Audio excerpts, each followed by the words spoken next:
ಕುಂಭಮೇಳಕ್ಕೆ heavy ಒಂದು 20 kilometre traffic ಇತ್ತು. ಎಲ್ಲ ಮುಗಿಸ್ಕೊಂಡು ಆರಾಮಾಗಿ ಬಂದಿದ್ದೀರಿ. ಊಟ ಎಲ್ಲ ಮಾಡ್ಕೊಂಡು ತಿನ್ಕೊಂಡು ನದಿಯಲ್ಲಿ ಸ್ನಾನ ಮಾಡ್ಕೊಂಡು ಬಂದ್ರಿ. ಇನ್ನೊಂದು 20 ಕಿಲೋಮೀಟರ್ ಇದೆ. ಸದ್ಯಕ್ಕೇನು ಖಾಲಿ ಇದೆ ರೋಡು ಅಂದ್ಕೊಂಡು ಹೋಗ್ತಾ ಇದ್ದೀರಿ. ಏನು ಪರಿಸ್ಥಿತಿ ಇದೆಯೋ ಗೊತ್ತಿಲ್ಲ, ನೋಡ್ಬೇಕು ಏನಾಗುತ್ತೋ.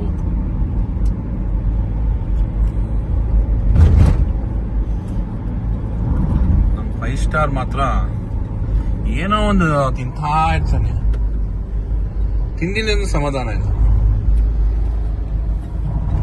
ಅಯ್ಯೋ ಎರ್ಟಿಗದವ್ರು ಸರಿಯಾಗಿ ಗಾಡಿ ಓಡಿಸಲ್ಲ ಇಲ್ಲಿ.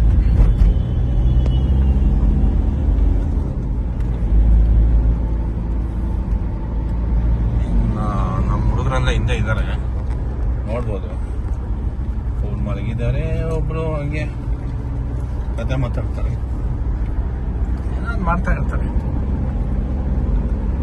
ಮಿಕ್ಕಿದ್ದ ಅಪ್ಡೇಟ್ ಮುಂದಕ್ಕೆ ಹೋಗಿ ಹೇಳ್ತೀರಿ. ನೀವು ಬರಂಗಿದೆ ಆರಾಮಾಗಿ ಬನ್ನಿ ಆಯ್ತಾ. ನೈಟ್ ಜರ್ನಿ ಮಾಡಿ ಸೇಫ್ಟಿ ಆಗಿರ್ರಿ. ತುಂಬಾ ಅಂದ್ರೆ ತುಂಬಾ ನಮ್ಮ ಕರ್ನಾಟಕ ಗಾಡಿಗಳಲ್ಲಿ ತುಂಬಾ ಆಕ್ಸಿಡೆಂಟ್ ಆಗಿರೋದು.